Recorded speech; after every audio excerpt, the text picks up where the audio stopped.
Welcome to Save Your Sanity, help for handling hijackals, those difficult, toxic, and often disturbing people in your life. I'm Dr. Rhoberta Shaler, the Relationship Help Doctor, and I'm here for you.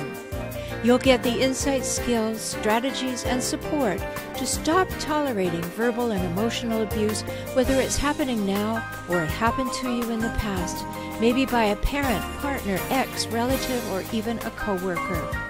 Time to take life back, to recover and to rediscover you, your values, dreams, desires, and realize them in healthy ways in healthy relationships. I'm so glad you're here. Dr. Gary Salyer is with us, and we had such a great conversation earlier this year, and I wanted to bring him back and talk to you. And let me just tell you a little bit about Gary. He's a master transformational relationship coach. Don't you love that? Master transformational relationship coach, and he helps people write the rules for love into their brains. So he's you're going to get it expert, I guess. You're going to understand. He speaks to a national audience as an expert for the Great Love Debate and various celebrity TV and radio shows, and he's the creator of a new book called Safe to Love Again. Doesn't that just warm your heart to know that there's a book that tells you how to be safe to love again? I really love that, and how to release the pain of past relationships and create the love you deserve. So welcome back to the program, Gary. Thank you, Rhoberta. And it's so good being back here. It really is. It's so great being with somebody who is a kindred spirit. Yeah, and that's the fun of it. And watch out, because Gary and I are going to create some video series that are going to help you get the results in life that you want and put a big smile on your face too. So today I wanted to talk to one of Gary's specialties, which is talking about attachment. And, you know, there's a lot of talk about attachment in our world, particularly in the East-West debate. But it means something special when we're talking about psychology, when we're talking about how people are formed and developed and work. So, Gary, what would you say is a quick definition of attachment to introduce this to people who may not have heard it that way before? You know, basically attachment, it's part of what separates us from like reptiles. Turtles give thousands of babies and they just let them go off. In fact, the mother can sometimes eat their babies, and though no human brain mother ever says, "Oh, I'm giving birth, it's snack time." Like a turtle does, right? No, you won't see that so often. Attachment is where the mammal brain in us all says, "I need a bond." The moment we had less children, and mammals do, because everything happens inside, and you can't have 10,000 turtles that way. At least I don't think very many human mothers want that many at one time. Basically, it's that warm, cozy feeling that I am bonded. There is a we-ness around us, and I get to belong. I am protected. I am safe. I am welcomed. I am seen, and I am cared for. That's what an attachment is. Don't you just hear those words enveloping you? I think every one of us can resonate with that I want that. I want that cozy feeling of being enveloped in a safe place with a safe person who has my best interest at heart. And when I'm little, I know that they will protect me, and I can count on them for that. And I can count on them to guide me. And that is just primary to having a healthy way of thinking about yourself in the world. So what happens, Gary, when you don't get that when you're little? Well, if you don't get that, what you get is, if you get that, you get what's called a secure attachment. That means you're comfortable giving and receiving love. But if you don't, then you usually go one of two ways. There's a third one. Most people go, they may go anxious, and that's where they get part of a bond and it goes away, and it comes and it goes, and there's some sort of intermittent bond, but not always there, and they're going to try to fight and lock down love. So those become your anxious. Those are the ones that might be saying to you, so it took you 10 minutes to answer your text, or where were you last night? The other ones, if they get almost no bond at all, then they become avoidance. They have a flight response. They're the ones that are not the ones who will commit to you. They're afraid of, when do I get in a committed relationship and how soon do I get out? So they're the ones that are afraid of that emotional connection, and the words partners say is they don't feel present to me, or I can't depend on them. Mm-hmm. There's also your favorite group. There's the ones that disorganized. And these are the babies that got really hammered, and they don't know whether to seek a bond or not. And they often become hijackals, as you would call them. Mm-hmm. But that's only about 5% of the population that go into truly disorganized. Most babies, 50% are secure, 25% are avoidant, and 25% are anxious, I should say, and 20% are anxious. So that's the statistics on that. Okay. So avoidance are disorganized, is that what you're saying? Well, no. Avoidance are not disorganized. Did I say that wrongly? Yes. Well, we got a little muddled up in the numbers here. You said 50% are secure, 25% are anxious, 20% are avoidance. Does that leave us with 5% disorganized? No, 20% are avoidant. 20% are avoidant. Okay. And then about 5% are disorganized. All right, got it. All right, so there's 4 kinds of attachment. Can we cut this part out? Well, sure. All right, let me just put a marker in here. Okay, so let's go back. Okay, I really like your definition of attachment, love the idea, but what happens when we don't get it? What is likely to happen to us as a result as we grow older if we didn't get that wonderful secure attachment that you were talking about? Well, if you get some of the bond, but then not enough of it. So mom or dad bonds with you, but they're inconsistent. Maybe they're there and they're not there for a variety of reasons. Then some part says, I want to lock this thing down. And then you become anxious. And you have what's called a fight response. And so at that point, your anxiety goes up, and some part of you is always looking for when does love go away. So you're trying to make sure it stays. So you later on, they grow up and they're the sort of people that say things like, so where were you last night? Or why didn't you text back? I texted you 10 minutes ago. You have the anxious. The other ones are the avoidance. And these are the ones that hardly got any response at all. They did not get a bond. And so their brain says, okay, relationships are way too painful. I'm going to avoid them. They're the ones that they don't feel comfortable being in a committed relationship. They tend to be the Marlboro mate, so to speak. And if you do get in a relationship, they can get married, but they never seem to be present. They always seem to be going away. Those are the 2 usual ways that if you don't get a secure attachment, you get either anxious or avoidant. Okay, and then there are my favorites, right? That's right. Then there's a little subsection of my favorites. What do you call them? Well, if babies are really, really hammered and they don't know, if they actually have a drive that goes toward and away all at the same time, it kind of splits their brain and they become what's called disorganized attachment. They don't know whether they're coming or going with love, so to speak. And that's about 5% of the babies that do that. And a lot of times they become what you call hijackals. Right. Yes. Yeah, and you know why I say they're my favorites is not because I just love to be around them. It's because I like to help the partners and the exes and the adult children of them understand what happened and what's going on within them that allows them to be attracted to and attractive to a hijackal, and then be able to step away from that. And one of the reasons that I love this conversation and why it's so important for us to have it is that we have to understand that there are things at work that are subconscious and unconscious in us, and when we've had a lack of secure attachment when we're young, it has an impact just as a secure attachment does. And so we can't do anything about a partner who is a hijackal who comes from a disorganized attachment. That's not our job. We can't fix it. But we can understand within ourselves what might have happened to us to make us comfortably uncomfortable with that way of being in relationship, and why that pushed me, pull me, you push me away and demand that I stay. That's the subtitle of one of my books, that Yes. you just, it's this, like all the time, come closer, go away.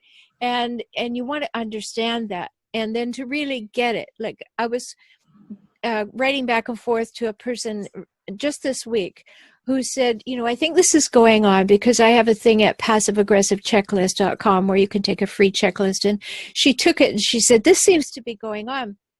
And then she gave me a little narrative. And I said, oh, no, you have to go and read my free ebook, How to Spot a Hijackal. Yeah. All hijackals are passive aggressive. Not all passive aggressives are hijackals. You are describing someone who has definitely gone over to the hijackal side. Yes. So that ability to understand. And tell us a little bit about what do you think's going on in a home where we're getting negative attachment? How would you recognize that home if you look back on your early life and you say, oh, what would have happened in my home if negative attachment was occurring?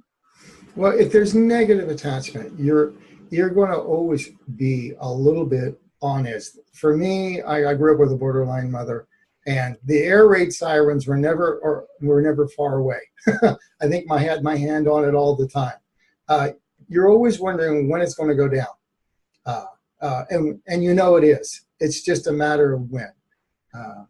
You never feel like you're welcomed. That can be one of them. Yeah. Not welcomed with joy, which is one of the feelings we feel.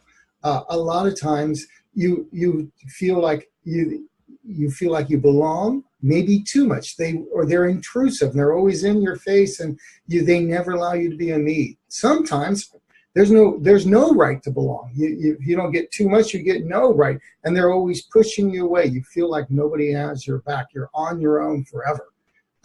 These are some of the things. And disempowered abuse. Disempowering abuse is a huge one. Whether it's they're always second guessing you and criticizing you or knocking you against walls, there's always some sort of disempowering abuse. So if you don't feel welcomed, extremely so, you're not getting your needs met. They're always about themselves, or they just don't care. And there's no real right to be in that cozy, warm place I talked about, that cozy we. The we is, if you think about being in that relationship with them, it's a place where you'd rather be away. If you would rather be away, if you need distance for whatever reason, that's an abusive relationship. Oh, yeah. If you're hearing something right here in what Dr. Gary Salyer just said, if you go, oh, that was my house, make sure you go to his website, GarySalyer.com, GarySalyer.com, because this is really important stuff. If you didn't have secure bonding in your life, you're going to have some rough and fraying edges out there. You're going to have some pieces that are kind of like, am I okay? And you're going to have some pieces that are stay away, right? And you're not going to really understand where they came from. And that's my hope today, that you begin to see that you came by this honestly. You didn't ask for it, but it was put in your basket. and it's kind of like a virus that's in a computer program that's set to go off at particular times. And one of those particular times is when we try our very best. We think we're doing our very best to be in a great relationship, and there's something preventing it. And it may be coming from within us or from the person who has chosen us, or we have chosen them. And that's all about attachment. And I really want to get into it even further today. So GarySalyer.com, go there. When we think about those homes that you were describing, I'll give you a really prime example. My mother used to say to me at least once or twice a month, I never wanted children, Your father made me. Yeah. Now, if you had that in your background, as Gary said, he had a borderline mother. Well, I had a complete hijackal mother, and I won't put a clinical label on her because it would be too long. But if you had that, your mother or your father or whoever was primary to you, maybe you had a nasty grandma or grandpa or somebody. I had one of those too. They want to reject you because they have to win. They have to be the primary person. So they're primary. You therefore either have to be secondary or seen and not heard, or preferably emotionally go away, right? And that's a problem that you can't solve when you're little, right, Gary? No, you can't. You cannot, because the 4-year-old always says, I want to. There's a 4-year-old savior in all of us. Every 4-year-old on the planet is saying, I want to make it better. I want to take away the pain. I don't know any 4-year-olds that don't have that. Humans seem unable to be able to do that. But the problem is, if you can just imagine a little 4-year-old standing in front of you saying, it's my job to save you, it's rather above their pay grade. So much, yeah. And then we carry that even later on. And one of the defining things in an abusive family is it takes away your ability to have what you want in life, to assert and create your own experience, to have your wins in life. It can, like, for instance, my junior year in high school, my mom got me 2 ties, and we opened things up on Christmas Eve. And so she goes, well, you can wear one of those. So I was going to a church meeting with a youth group, and I went up and put on a tie. And when I came back down, she goes, see, that just shows how hard you are to buy for. You didn't like the other tie. Oh, now, prime. I looked at her, I said, you want me to wear both ties at the same time? Just listen to that, folks, because that is a prime example of how the hijackal has to win. Yes. Right? Yes. So if you had a parent who put you in this situation, or someone in authority in your young life who put you in this situation, you have been programmed. And that's what we're talking about today. The good news is that you can do the work and you can leave it behind. But if you don't know it, that's the job of today's show, is to help you recognize, I came from that house. I came from that woman or man. Yes. That happened to me. And I now see it and I want to move on from it. And that becomes absolutely prime for us to be able to move on. And there is hope for that, isn't there, Gary? Oh, there is. We don't have to. We don't have to do just trauma bonding. The big thing that happens in that was, you get this every time there's that type of abuse. There was always a hope for, the brain splits the parent into 2 parents. There's the really good devil angel, actually the good angel, I should say, who is there in hope that one day she'll show up and she'll actually repent and she'll be a beautiful, loving mother like you see in the Good Housekeeping section of CVS, right?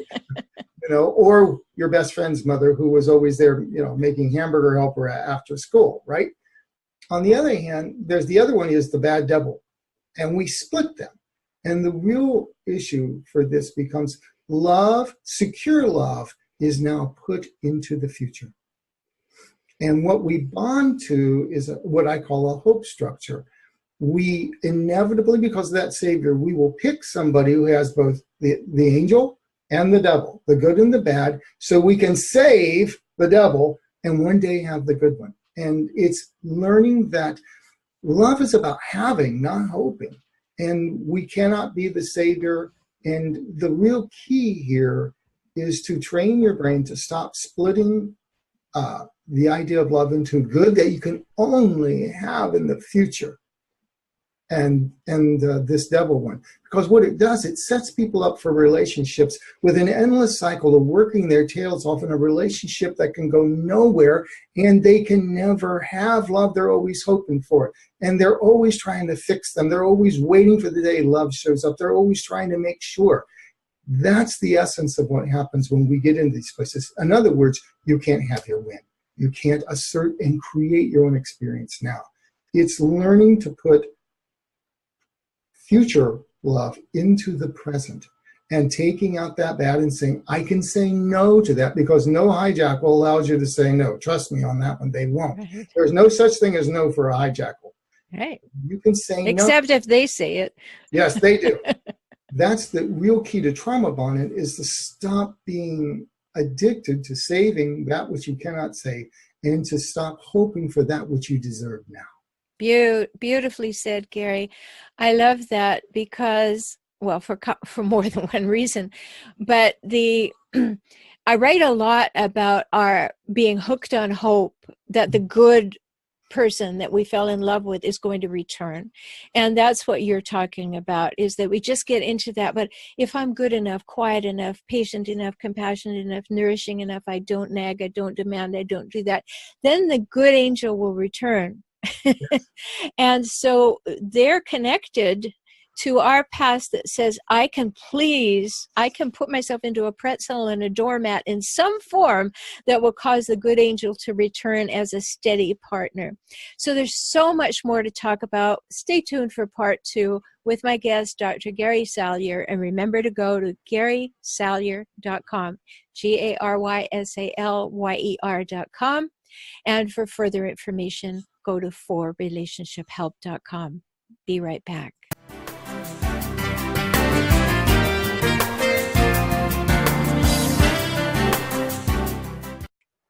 I'm here with my guest, Dr. Gary Salyer. This is part 2 of our great conversation on attachment, and he is an expert in this area. And I hope that you are beginning to recognize some of the things that may have happened to you or people close to you, so that we can better understand and make changes that make sense. So we were talking before the break, Gary, about your comment. You said, love is about having, not hoping.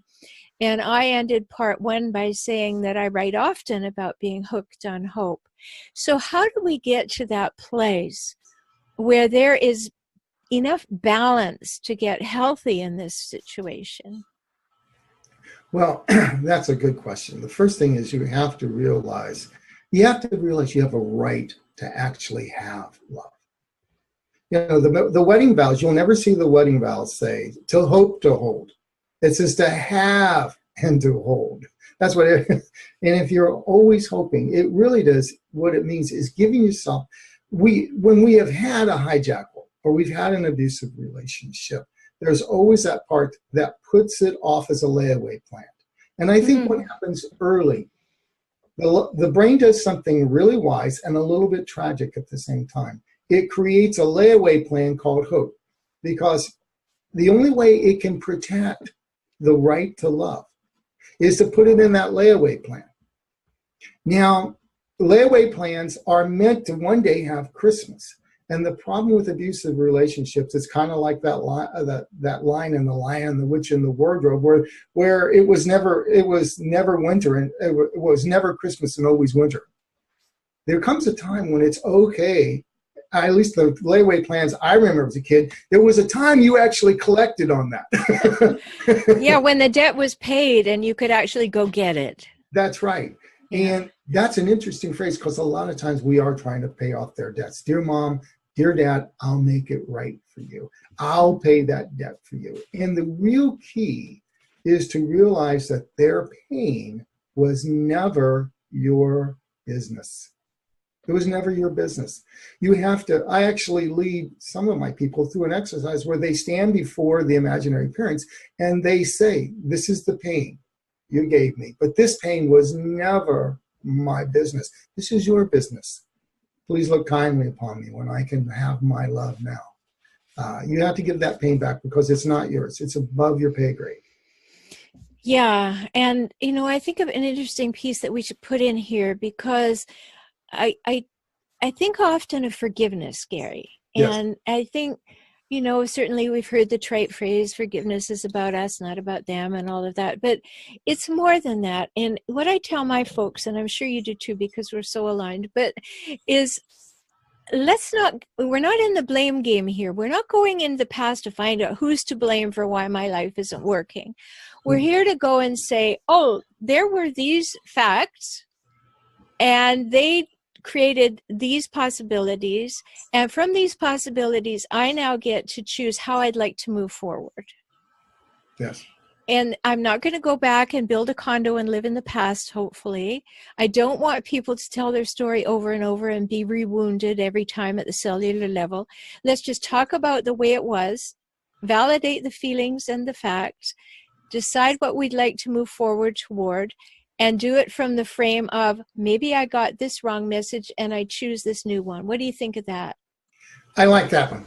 I like that because we did get a wrong message, and I look at forgiveness as almost like a court case in our brain, right? Me too. And I talk about it. I have a thing that I call dropping the charges, and it's really interesting. It came from a long time ago when I actually was dealing with this in my own therapy, and I said to the therapist, some of the stuff I felt about my mother. She goes, "You need to have to forgive her, right?" And I said, "You mean I have to let her off the hook?" And what they said to me was, "No, Gary, you have to let your life off the hook." Right. Because when you're not forgiving and you're running what I call a grievance, it's like you have an imaginary court case. And what the little one says is, "You want to hurt me? You want to abuse me? Well, I'll show you abuse. I will continue picking wrong people, and I will continue to get love in the same poor ways as you gave me. And I'm going to amass so much evidence from the rest of my life that I will prove you wrong. And when I prove you wrong, you'll be sorry. And when you're sorry, you'll love me." Of course, the latter part never happens, but we spend the rest of our life amassing evidence to prove our parents wrong 20, 30, 40 years ago. So if you don't drop the charges, what you have to realize is winning this court case is like these corporate cases where they settle because you can't win with the ensuing legal costs. It's not worth the rest of your life to not forgive them, is what it really comes down to. Well, I so agree with you, and I don't take that lightly in any form. No. I have done a lot. For those people who don't know, I used to be a minister, so I have worked in this area for a long time. And forgiveness is not something that is mouth-worthy, like, okay, I forgive you. Mm-hmm. It is something that can't sit above your nose. It has to get down to your toes. It has to be complete. It does. And it has to, and I like what you say about dropping the charges. In the new book that I'm writing, Stop Tolerating Abuse, I talk about the inner courtroom and how that inner courtroom is always running, and how you have to modify it. You have to change the way the inner courtroom runs. And so for people who are just recognizing that this has happened and is happening perhaps now because they've recreated the relationship, as you say, they were trying to prove it. I also have a piece that I want to add to that, which is that when we've been badly wounded by some of these lack of attachments or these avoidant or disorganized or anxious attachments, we are kind of hardwired at that point to only know who we are when we're dealing with danger. Yes. And when we only know who we are when we're dealing with danger, we never have joy. That's exactly right.